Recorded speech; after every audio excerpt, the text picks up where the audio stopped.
Mateus 6, a partir do verso 25. Quem achou, diga amém. Quem não achou, diga: domingo estarei na escola bíblica. Bom que a gente trabalha na sinceridade aqui, né? Mateus 6, a partir do verso 25, diz assim: por isso vos digo, não andeis ansiosos pela vossa vida, quanto ao que haveis de comer ou beber, nem pelo vosso corpo, quanto ao que haveis de vestir. Não é a vida mais do que o alimento, e o corpo mais do que as vestes? Observai as aves do céu, não semeiam, não colhem, nem ajuntam em seus celeiros. Contudo, vosso Pai Celeste as sustenta. Porventura não vareis vós muito mais do que as aves? Qual de vós, por ansioso que esteja, pode acrescentar um côvado ao curso da sua vida? E por que andais ansiosos quanto ao vestuário? Considerai como crescem os lírios dos campos. Eles não trabalham e nem fiam. Eu, contudo, vos afirmo que nem Salomão, em toda a sua glória, se vestiu como qualquer deles. Ora, se Deus veste assim a erva do campo, que hoje existe e amanhã é lançada no forno, quanto mais a vós outros, homens de pequena fé. Portanto, não vos inquieteis dizendo: que comeremos, que beberemos, ou com que vestiremos? Porque os gentios é que procuram todas essas coisas, pois vosso Pai Celeste sabe que necessitais de todas elas. Pode sentar. Eu quero colocar o tema dessa mensagem de não se preocupe.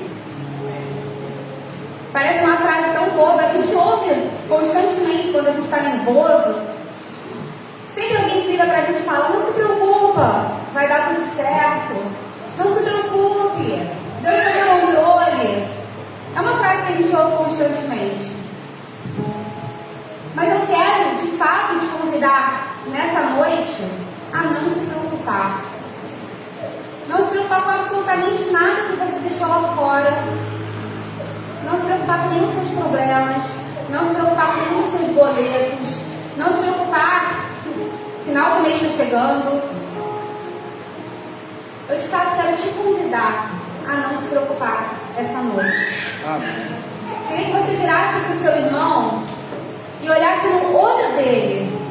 Mas olhasse mesmo, não vira para ele e fala como se fosse uma palavra ao vento, não. Eu queria que você olhasse de fato para o seu irmão, nos olhos dele, quase enxergando a alma dele, e falasse para ele: não se preocupa.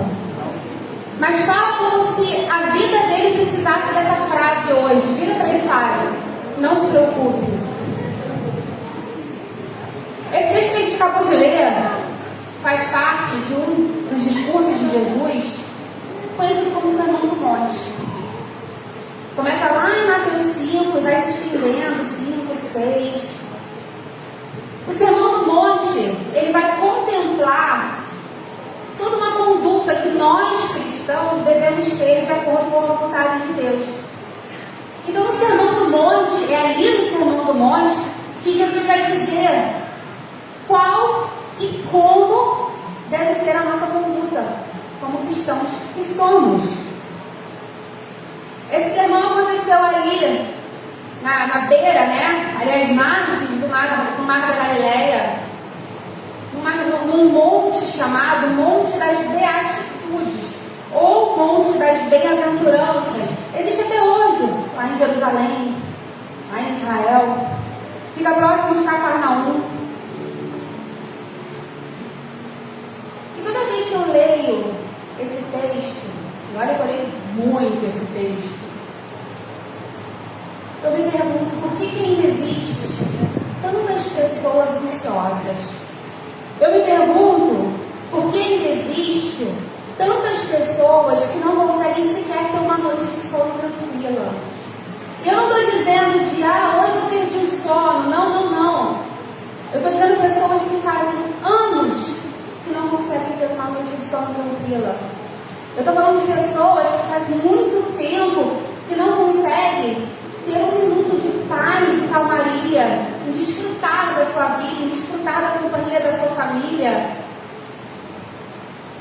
Eu estou falando de pessoas que vivem constantemente sendo aterrorizada por essa palavra ansiedade, por essa palavra preocupação. A ansiedade, ela sequestra a nossa mente. A ansiedade, ela vai roubar os nossos melhores momentos. E aí, me permita abrir um parênteses aqui. Enquanto eu estava preparando essa mensagem, eu mesma me fiz uma pergunta. Por que existem tantas pessoas que vêm à igreja, participam dos cultos, louvam ao Senhor, se derramam diante da presença do Senhor, saem do culto falando que o culto foi uma bênção, mas que quando chegam em casa, sentem o mesmo vazio que sentiram antes de sair de casa? Por que existem pessoas que passa mês, sai mês, continuam com aquela sensação de que não vão conseguir e continuam com aquela sensação de fracasso? Enquanto eu me fazia essa pergunta, o Senhor me respondia. E o que o pastor falou aqui, antes da gente entrar na palavra, é justamente para testificar isso. A sua vida não muda porque você não conhece a palavra. A sua vida não muda porque você não conhece o Deus que você serve. Como assim, professor? Eu oro, eu jejuo, eu busco. Não, você não conhece. Aonde o Senhor se revela para nós? E por que te acha, alecrim dourado, tu não lê a palavra?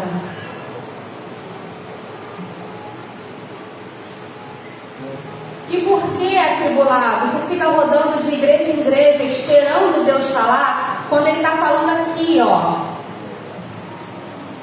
São 66 livros de pura revelação dEle para as nossas vidas.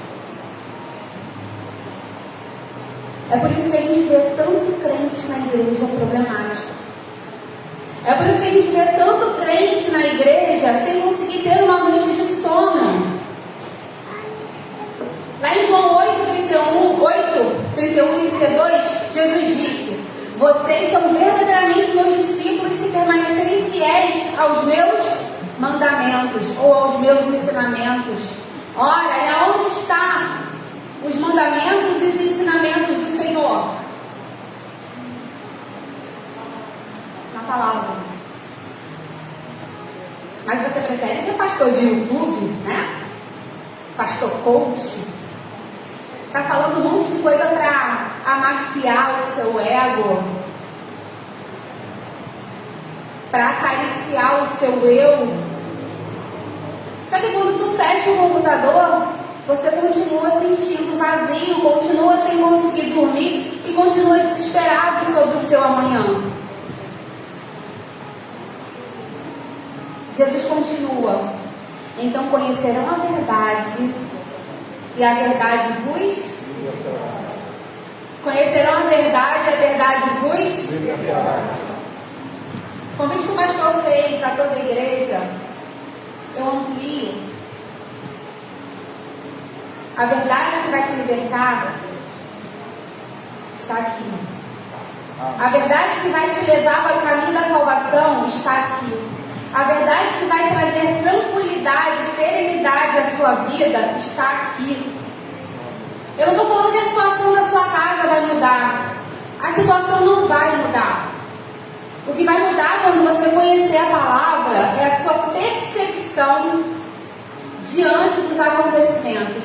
O que vai mudar quando você conhecer a palavra é a sua visão daquilo que está se passando com você, com a sua casa.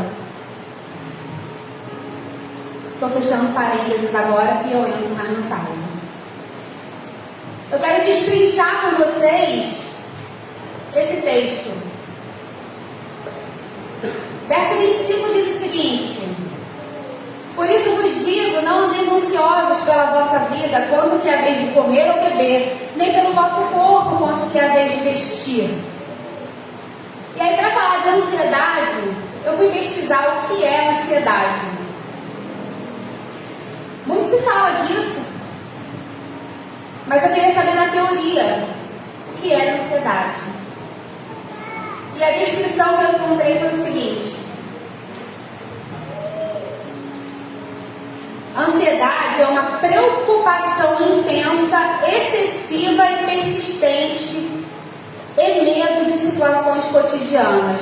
Podem ocorrer frequência cardíaca elevada, respiração rápida, sudorese, sensação de cansaço. A ansiedade está atrelada à preocupação e ao medo. A preocupação é uma ideia fixa e antecipada que perturba o espírito e traz sofrimento. A preocupação te traz sofrimento. E o medo, que também está atrelado à ansiedade, é uma sensação desagradável desencadeada pela percepção do perigo. A ansiedade, ela faz você sofrer fisicamente, você sente ela, você sente seu coração acelerado, você sente dores, você sente cansaço, mas te faz sofrer também no seu espírito, porque a sua alma começa a ficar doente. Mas Jesus disse: não andeis ansiosos. Será que existe uma alternativa a essa ansiedade? Será que existe uma alternativa à preocupação e o medo em excesso? Tem tanta coisa que pode nos trazer ansiedade, nos causar preocupação, nos causar medo. Pode ser uma falta de emprego. Pode ser um salário que não supre as suas necessidades, as necessidades básicas da sua família. Pode ser uma enfermidade sua ou na sua casa. Pode ser um filho fora do Evangelho, uma mãe fora do Evangelho. Pode ser problema com drogas, com álcool. Nossa, mas tem tantos problemas e tantas questões que podem tirar a paz de uma pessoa. Parece muito clichê eu dizer: eu não sei qual é o seu problema, mas de fato eu não sei. Eu não sei o que te trouxe aqui essa noite. De fato eu realmente não sei, a menos que o Senhor me revele agora, eu não vou saber. Fato é que todos nós temos questões que nos tiram o sono. Fato é que todos nós temos problemas que, ao deitarmos a cabeça no travesseiro, a mente fica pensando. E a gente não consegue desligar. A sensação de você deitar à noite e não conseguir desligar o seu cérebro, porque a sua preocupação com o amanhã, a sua preocupação com aquilo que você precisa resolver, a sua preocupação com o seu boleto é tão grande, é desesperadora. Aí você olha meia-noite, você olha 1 hora, 2 horas, e você ora, e deita de novo, e tenta dormir, e já são 3h30, 4 horas, daqui a pouco seu relógio já desperta, você tem que trabalhar. E você começa a viver uma vida no automático. Você levanta, vai trabalhar, paga a conta, volta para casa. Levanta, vai trabalhar, paga a conta e volta para casa. Levanta, vai trabalhar, paga a conta e volta para casa. Você acha que Deus te fez só para crescer, pagar a conta, morrer? Você acha que Deus te criou para que você não desfrutasse do melhor dessa terra? Para que você vivesse uma vida no automático? Eu vou trabalhar, eu pago conta. Eu vou trabalhar, eu pago conta. Tem gente que vive assim e não se dá conta de que já está no modo automático, que não consegue desfrutar nem um minuto da sua família, das coisas que você trabalha tanto para conquistar,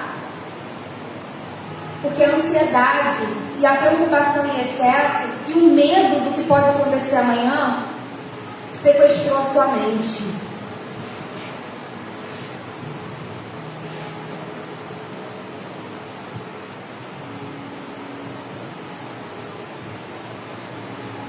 Cristo não morreu por você para que você tivesse a mente sequestrada pela preocupação e pela ansiedade. Cristo não morreu por você para que você vivesse a sua vida no automático. Eu acordo, eu vou trabalhar, eu volto para casa, eu pago as minhas contas quando dá. Eu acordo, eu vou trabalhar, eu pago as minhas contas quando dá, até eu ficar velho e morrer. A ansiedade e a preocupação, ela rouba da gente aquilo que é mais precioso, que é o prazer de viver. O verso 26 diz: observai as aves dos céus, não semeiam, não colhem, nem ajuntam em seus celeiros. Contudo, vosso Pai Celestial as sustenta. Preste atenção aqui.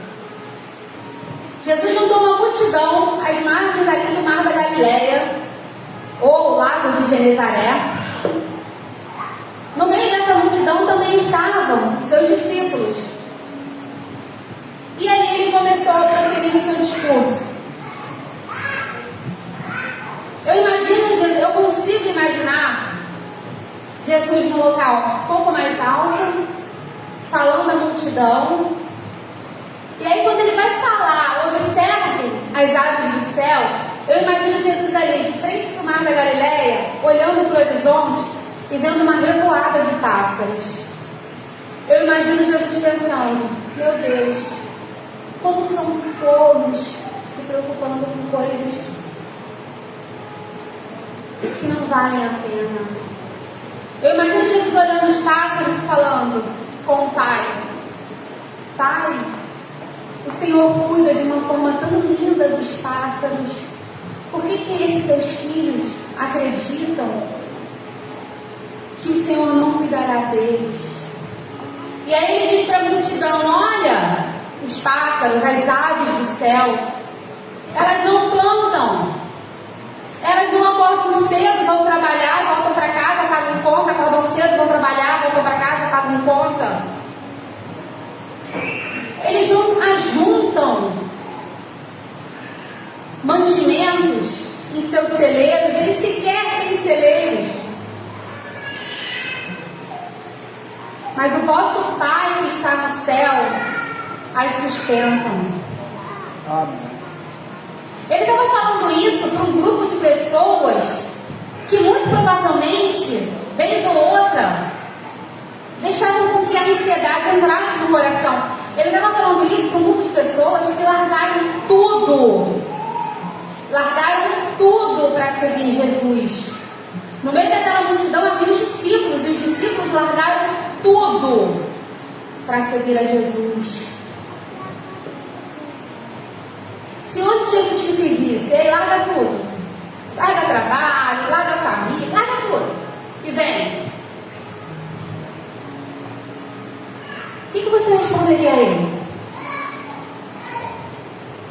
Você falaria para ele: bora, Jesus? Ou você fala: peraí que dia 5 vem esse boleto e dia 10 eu tenho que fazer compra, porque entra lá o ticket de refeição. E dia 15 vence meu cartão, ainda não tem dinheiro, Jesus, o cartão que vence dia 15. Mas eu tenho que pagar porque eu faço compra com o cartão quando ele vira. O que você falaria para Jesus se ele falasse: larga tudo, vem, eu vou ser o seu sustento? Os discípulos fizeram isso, largaram tudo para segui-lo. Então Jesus estava falando para um grupo de pessoas que com certeza, vez por outra, deveria bater aquela preocupação e aquela ansiedade. Senhor, o que eu vou fazer para amanhã? Como eu vou comer?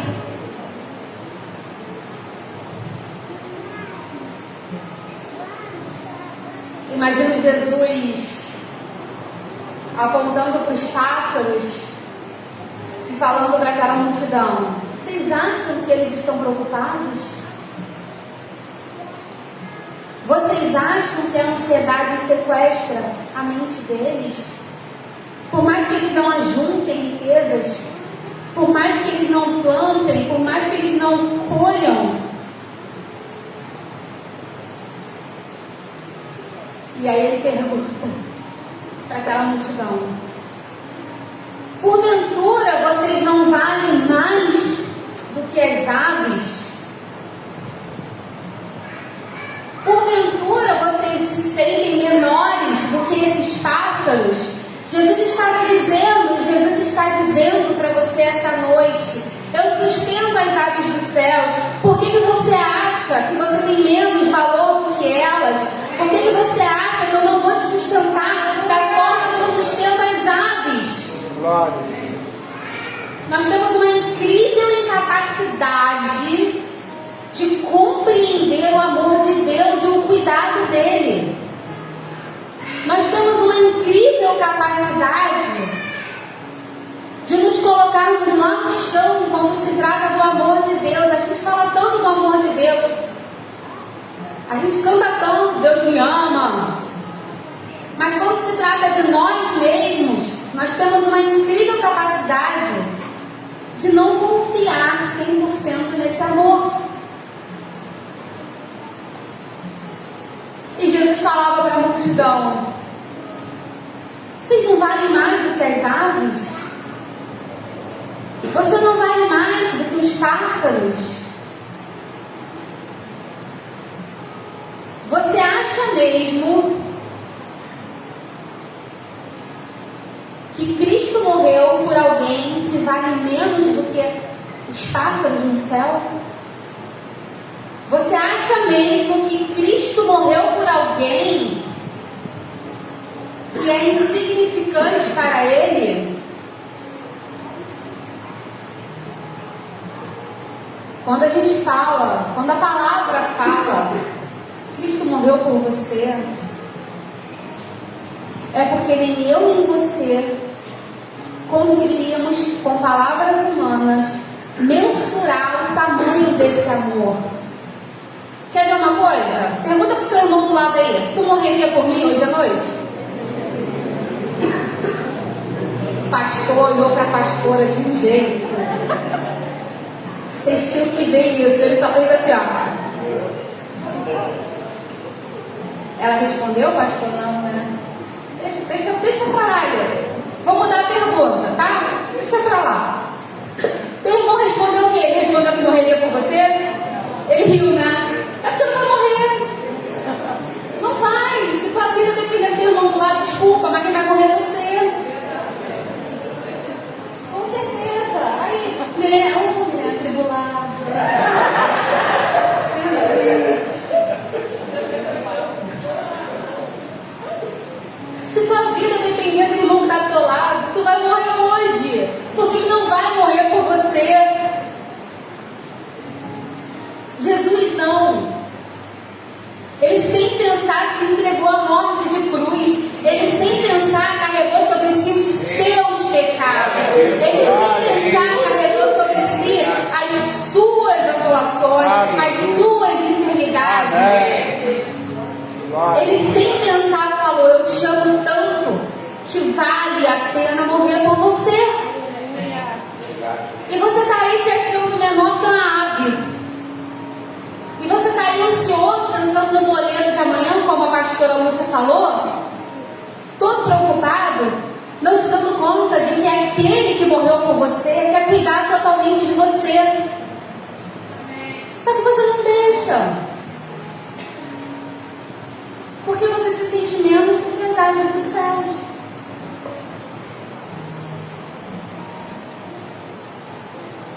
Verso 27 diz: qual de vós, por ansioso que esteja, obrigada, qual de vós, por ansioso que esteja, pode acrescentar um côvado ao curso de sua vida? Em algumas versões vai dizer assim: o que adianta você ficar ansioso? Isso aí vai acrescentar alguma hora na sua vida? A gente tem o hábito de dizer assim: ai, meu dia gente tem que ter mais de 24 horas. Quem não diz isso? Eu digo, o tempo todo isso. Mas se Jesus me dá um dia com mais de 24 horas, eu vou ficar louco. Mas Jesus disse: o que adianta você ficar ansioso? O que vai resolver? Eu vejo quase como que uma ironia essa pergunta. Camarada, vai resolver o que se ficar aí todo nervoso? A situação vai mudar? As contas vão ficar pagas? Seu filho vai voltar para Cristo? O seu marido vai voltar para a igreja? O que vai adiantar? Em que essa ansiedade excessiva vai mudar a sua realidade? Responde na sua mente. Em que essa preocupação excessiva vai mudar a sua realidade? Eu não estou falando aqui da preocupação saudável. Eu vou estudar, eu vou me formar, porque eu quero ganhar bem, eu quero uma casa boa, eu quero sustentar minha família. Eu não estou falando da preocupação saudável, que faz você alavancar, que faz você crescer. Eu não estou falando dessa preocupação. Eu estou falando da preocupação que te paralisa. Eu estou falando da preocupação que te traz sofrimento. E Jesus perguntava: o que vai mudar na tua vida você ficar aí todo nervoso? O que vai mudar na tua vida você ficar todo preocupado?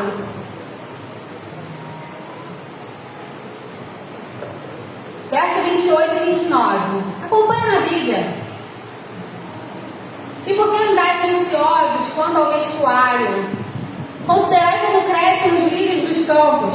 Eles não trabalham, nem fiam. E contudo vos afirmo que nem Salomão, em toda a sua glória, se vestiu como qualquer um deles. Mais uma vez aqui, talvez aquele povo não tivesse entendido quando Jesus falou dos pássaros. E ele foi dar exemplo das flores. A palavra lírio no original vai trazer uma gama de flores. Inclusive uma flor pequenininha chamada açafrão do outono. E aí eu vi a pastora Lúcia aqui, com esse vestido florido, com flores azuis, e essa flor azul no vestido dela parece a flor do açafrão do outono. E Jesus fala: vocês estão vendo as flores dos campos? Vocês estão vendo a beleza, a delicadeza, como elas crescem, com cores vibrantes? Nem Salomão. Você sabe quem foi Salomão? O maior rei de Israel, o mais rico, o mais sábio, o que teve um palácio maior, o que construiu um templo. E Jesus fala: ei, nem Salomão com aquela grana toda se vestiu como as flores do campo.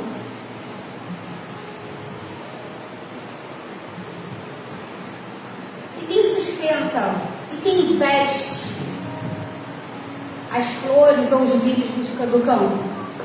A resposta está no verso 30. Ora, se Deus veste assim a erva do campo que hoje existe e amanhã é lançada no forno, quanto mais vós outros, homens de pequena fé. Quando a gente não reconhece nosso valor diante do Senhor, o medo entra.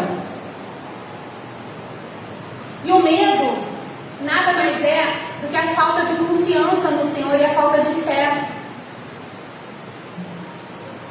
Talvez essa frase possa te chocar, mas se você tem um medo excessivo do amanhã, uma preocupação exacerbada do que pode acontecer no teu futuro, você está experimentando a falta de confiança no Senhor.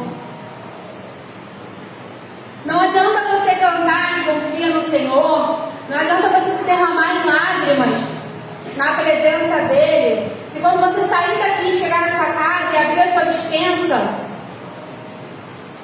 o medo bater, a preocupação excessiva bater. Medo é a falta de confiança nos cuidados do Senhor. O medo é a falta de fé que Deus suprirá toda a sua necessidade.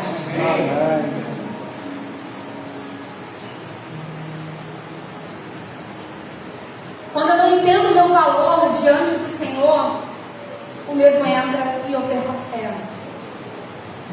Quando eu não entendo o meu valor diante do Senhor, Satanás tem um cenário perfeito para trazer derrota na minha vida. Porque se eu não confio na palavra do Senhor, se eu não confio nas promessas que estão aqui, nas promessas que Ele tem para a minha vida e para a sua vida, eu não confio em mais nada.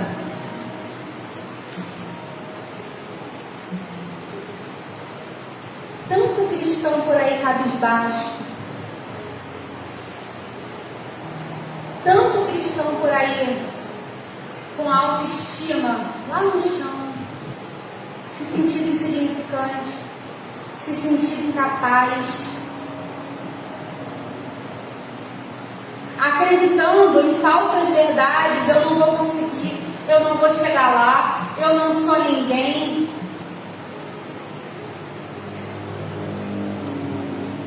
Tantos, porque o medo entrou. E o cenário criado é perfeito, porque daí é só ladeira abaixo. Quando eu era adolescente, eu sou jovem, tá? Então é praticamente ontem, obrigada, ontem. Nas igrejas, cantava um louvor, que aqueles que também foram adolescentes ontem ou anteontem vão lembrar. Eu não vou cantar porque eu não vou fazer isso com vocês. Né? Eu amo vocês, mas estou falando de amor. Posso fazer isso com vocês. Né? Mas eu não vou dizer assim e você vai lembrar. Quero que valorize o que você tem. Vai, aí vocês começam a cantar, gente. Me ajuda em nome de Jesus. Por favor, vamos lá, vou de novo aí.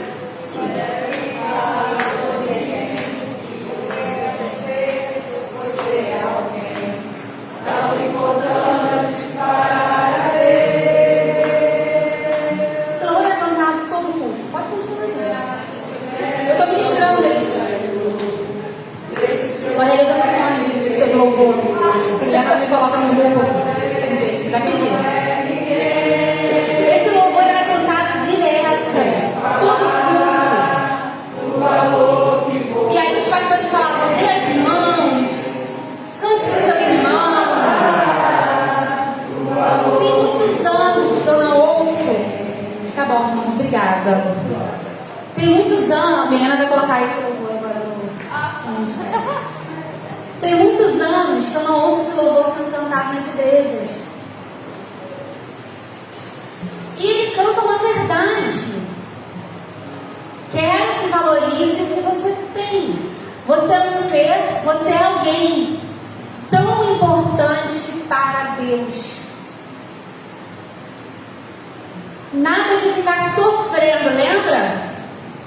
Que a preocupação gera sofrimento. Nada de ficar sofrendo angústia e dor nesse seu complexo inferior, dizendo às vezes que não é ninguém. Eu venho falar do valor que você tem. E o louvor continua, ele está em você, o Espírito Santo se move em você, até com gemidos inexprimíveis.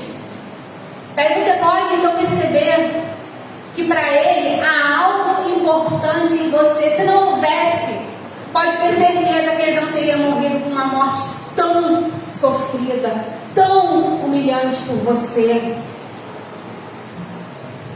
E o louvor continua: você tem valor, você tem valor, você tem valor.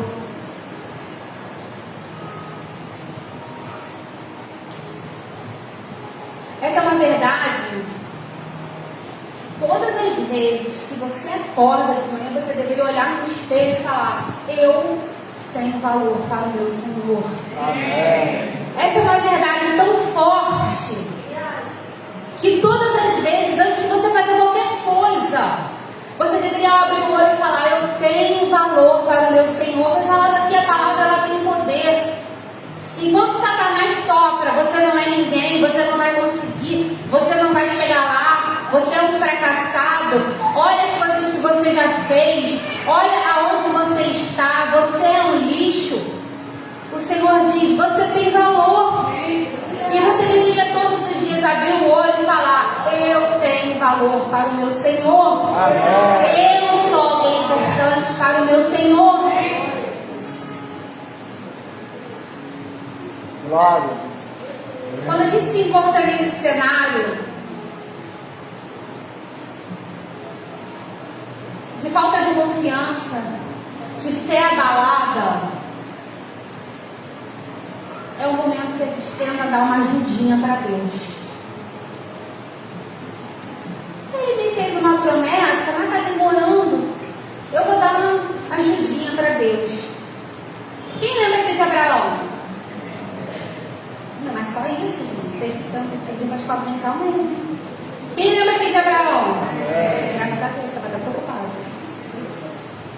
Abraão recebeu uma promessa ali por volta de 75 anos. E passou tempo. E passou 10 anos. E nada acontecia.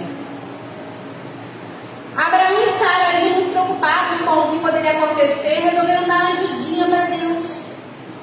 Olha, mas Abraão não é o nosso pai da fé, aquele que a gente deve seguir como exemplo. Mas nem sempre ele foi assim. Aos 86 anos, Sara teve uma brilhante ideia. Ideia genial, segundo ela. Abraão, eu não vou ter filho mesmo. O Senhor prometeu para a gente uma descendência. Tenha um filho com a minha serva cá. Olha que ideia genial, gente. Como que eles não tinham pensado nisso antes? Esperaram aí 11 anos se passarem? Abraão deve ter olhado para ele e falado: realmente, por que eu não pensei nisso? E dessa ideia mirabolante de dar uma ajudinha ao Senhor, nasceu Ismael. E dessa ideia mirabolante de dar uma ajudinha ao Senhor, nós vemos consequências até hoje na nação de Israel. Dar uma ajudinha ao Senhor, confiar na força do próprio braço, nunca vai funcionar, irmão. Contar com seus próprios esforços não é confiar em Deus. Contar com o seu vigor, com a sua energia, é o oposto de confiar em Deus. Deixa eu contar um caso aqui para vocês. Eu já devo ter contado. Eu fiz minha faculdade, fiz especialização, fiz faculdade de teologia, fiz um montão de outras coisas. Tinha um emprego maravilhoso, trabalhava numa galeria de arte, ganhava muito bem. Mas eu queria largar tudo para dar aula de teologia. O Senhor colocou isso no meu coração e eu vou dar aula de teologia porque é o meu chamado. Meu esposo não era a favor de eu sair do emprego, isso aí ficou rolando mais de um ano. Até que um dia eu cheguei em casa, esse varão bonito aqui de Jesus, né? Valoroso, glória, virou para mim e falou: meu bem, preciso conversar com você. E aí ele falou com essas palavras: Deus me deu um tapa hoje. Deus me chamou a atenção e brigou comigo. Ele disse que eu preciso concordar com o que você quer fazer. Como já havia passado muito tempo, ele já tinha esquecido. E ele me perguntou: o que você quer fazer? Eu arregalei 2 butucas de olho e falei: eu quero pedir demissão amanhã. Ele se arrependeu profundamente, eu tenho certeza. Porque ele já trabalhava com obra, mas como o meu salário era um salário muito alto, eu sustentava praticamente as contas fixas da casa. Então, quando eu falei isso, com certeza ele se arrependeu, mas Deus já tinha falado com ele: o problema já não era meu, era ele com Deus. Mas não é sobre isso que eu quero falar. Pois bem, no dia seguinte pedi demissão.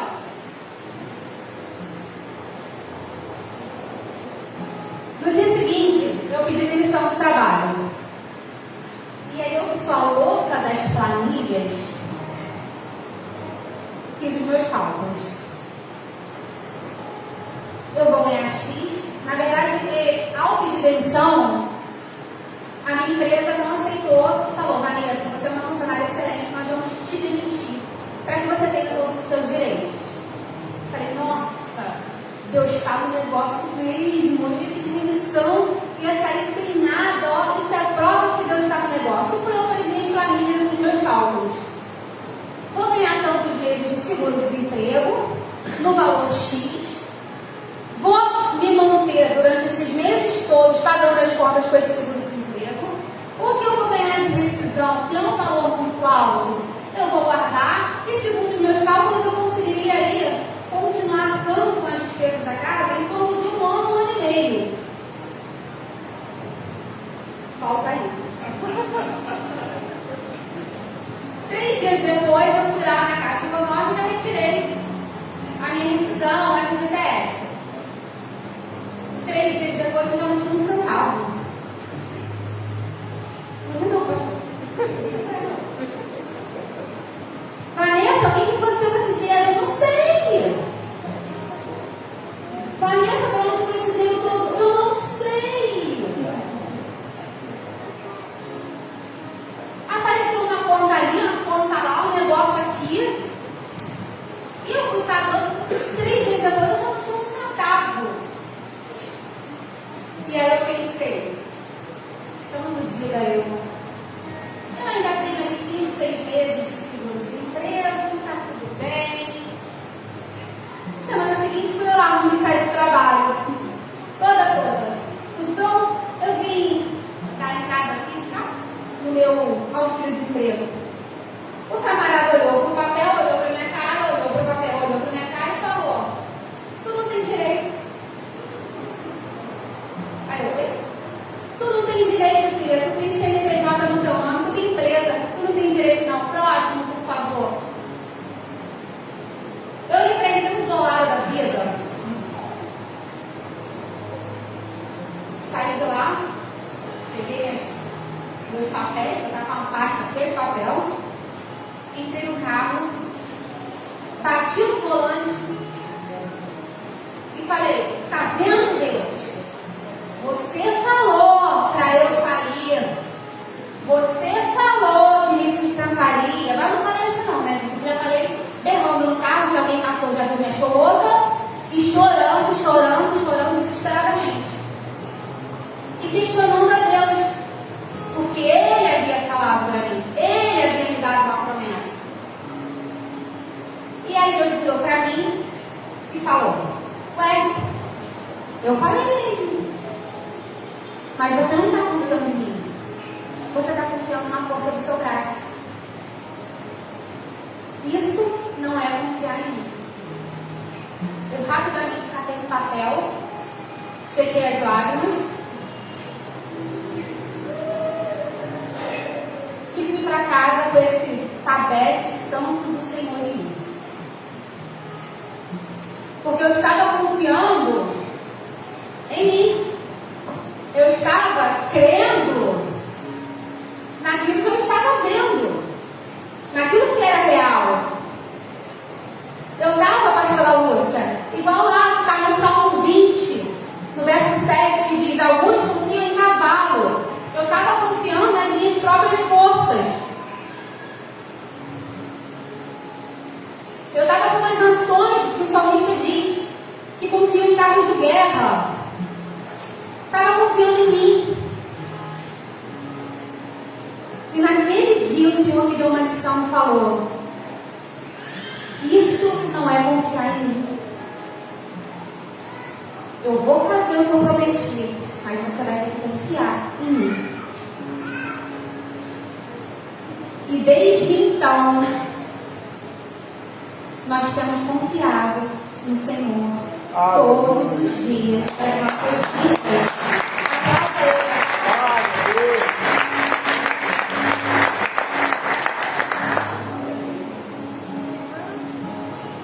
Eu não estou falando aqui que você não deve trabalhar, que você não deve se esforçar. Eu não estou falando aqui que você não deve se planejar. Eu não estou falando isso. Eu estou falando que quando a sua confiança está totalmente na força do seu braço, você não está confiando no Senhor.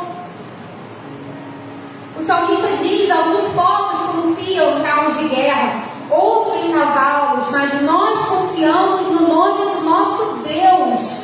As nações perdem as forças e caem, mas nós nos levantamos e permanecemos firmes. Quando a gente confia só no nosso braço, quando a gente não dá conta, a gente se frustra. Mas quando a gente deposita toda a nossa confiança no Senhor, ainda que a gente veja uma situação desesperadora, a frustração não vem até a gente, porque nós estamos confiando no dono da prata e do ouro. Nós estamos confiando naquele que pode todas as coisas. Nós estamos confiando no Jeová Jireh, aquele que vê e provê, aquele que sabe das nossas necessidades, antes mesmo que a gente abra a boca para falar.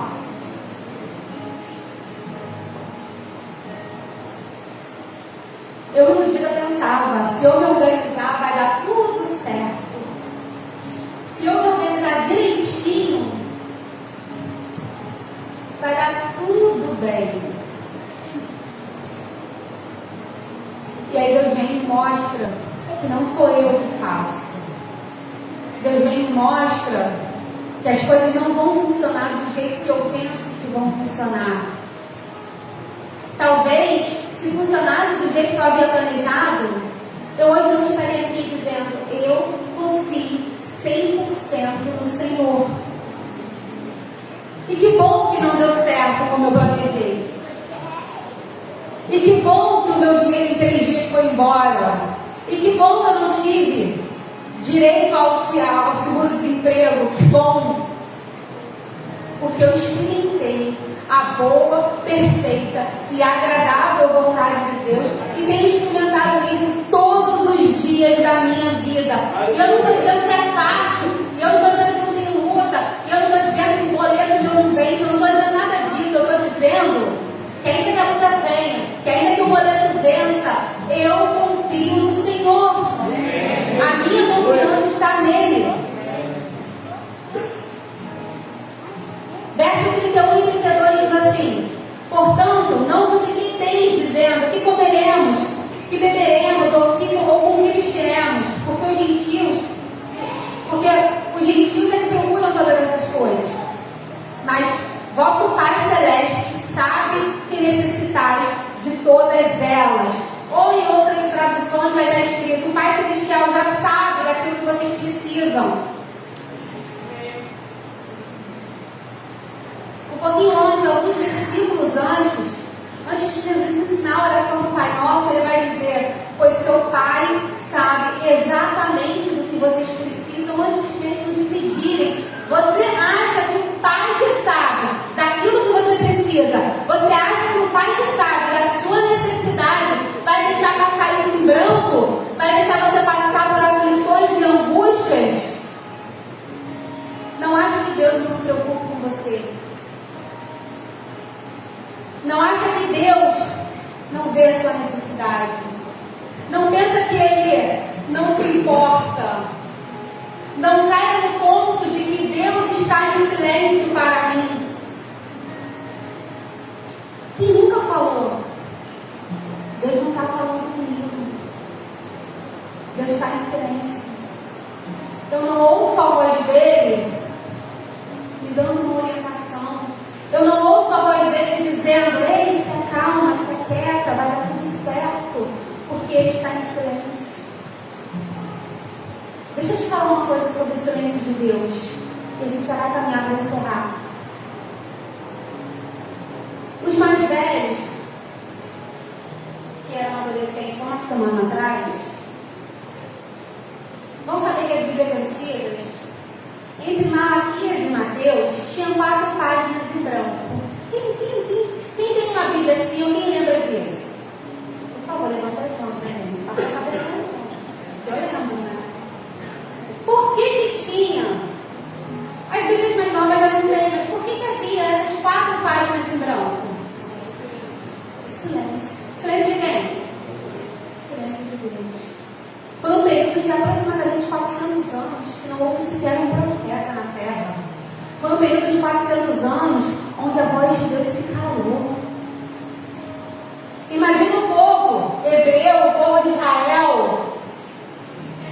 vivendo em total silêncio de Deus. Imagina o povo de Israel, lembrando dos tempos dos profetas, em que o Senhor falava diretamente com o povo, e agora eles não ouvem sequer nenhum sussurro do Senhor. Deixa eu te falar uma coisa sobre o período de silêncio de Deus. Foi nesse período de silêncio que Deus guardou, cuidou e protegeu Israel através da revolta dos Macabeus. Foi nesse período de silêncio em que o Senhor preservou toda a sua nação de ser dizimada por nações estrangeiras. Foi nesse período de silêncio em que o Senhor preparou o mundo para a chegada do Messias, para a chegada do desejado das nações. Foi nesse período de silêncio de Deus que o mundo foi preparado para receber o seu Salvador. O silêncio do Senhor fala muito mais do que mil palavras. Ele está dizendo para você hoje: você está achando que eu estou em silêncio? Eu estou preparando a tua vitória. Eu estou preparando o caminho para você chegar lá. Eu estou preparando a jornada que você vai traçar para alcançar aquilo que você almeja. Nós seríamos loucos se não confiássemos nele. Nós seríamos loucos se não confiássemos no seu poder. Ele é o Jeová Jireh. A gente canta isso, Deus que provê. Como que eu canto? Jeová Jireh, Jeová Jireh, Jeová Jireh. Eu não creio nele e eu não deposito a minha confiança nele.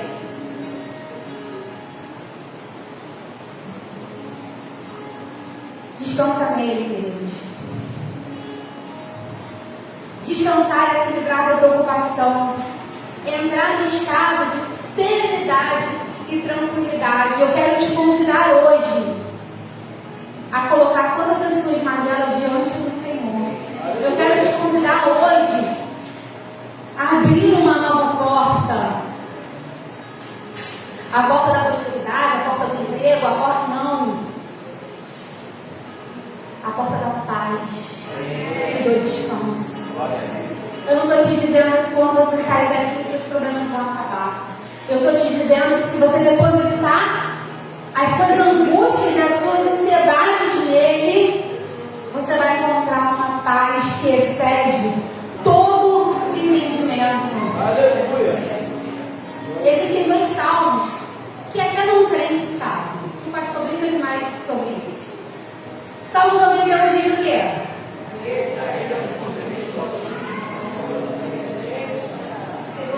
Aquele que habita no esconderijo do Altíssimo, a sombra do Onipotente, o quê? Mas tu está descansando nele? Ou tu está só com a Bíblia aberta lá, a Bíblia está até meio amarelada ali, você lê isso, mas você nunca percebeu que eu estou lendo, que se eu estiver nele, eu vou descansar nele. Salmo 23, todo mundo sabe também, e diz o quê? Verso 2. Boa escola bíblica. Eu vou, tá? Ele me faz repousar em verdes pastos e me leva para junto de riachos ou ribeiros tranquilos. Tranquilidade e serenidade. Você encontra no seu pastor. Não, o pastor fala uma coisa, ele deixa muito nervoso. É em Cristo Jesus. Nele há abrigo.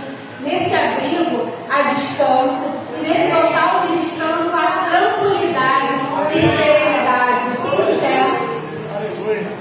Eu vou chamar o louvor aqui.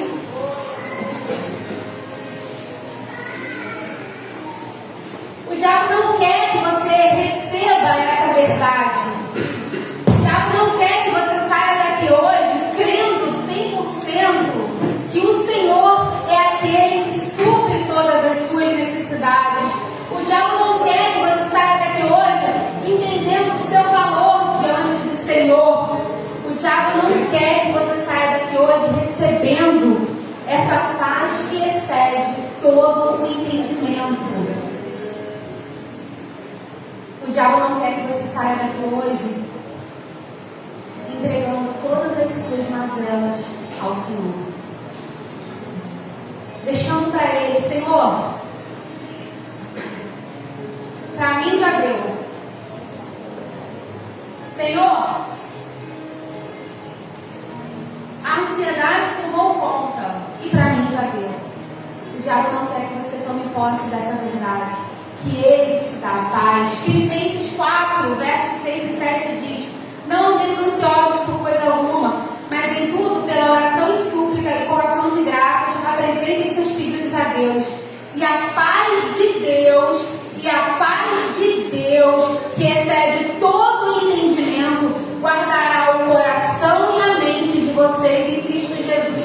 A paz de Deus cuida do seu corpo físico e da sua alma. E quando a ansiedade vai deixar o seu corpo físico doente e a sua alma sofredora.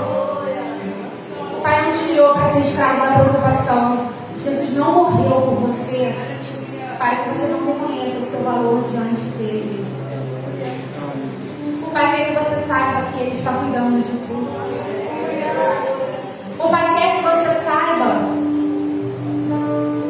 que Ele tem ouvido todas as suas súplicas. E mais do que isso, nessa noite, Ele quer te dar um presente.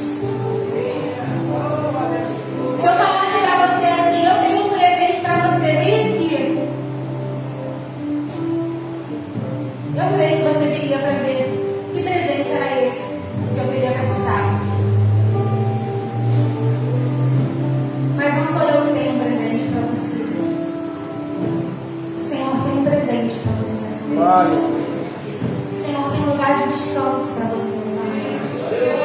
O Senhor tem um lugar de paz para você essa noite.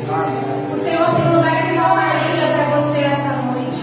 O Senhor tem um lugar de tranquilidade, de regozijo, de refrigério essa noite para você. Chega de entrar na igreja e vir culto após culto e voltar para casa da mesma forma. Chega de ser um cristão atormentado por preocupações levianas que não vão te levar a lugar nenhum, por ansiedades que estão roubando a sua mente e te tirando o prazer de viver. O Senhor tem um presente para você essa noite. João 14, 27 diz assim: eu lhes deixo um presente. Você entendeu? João 14, 27 diz assim: eu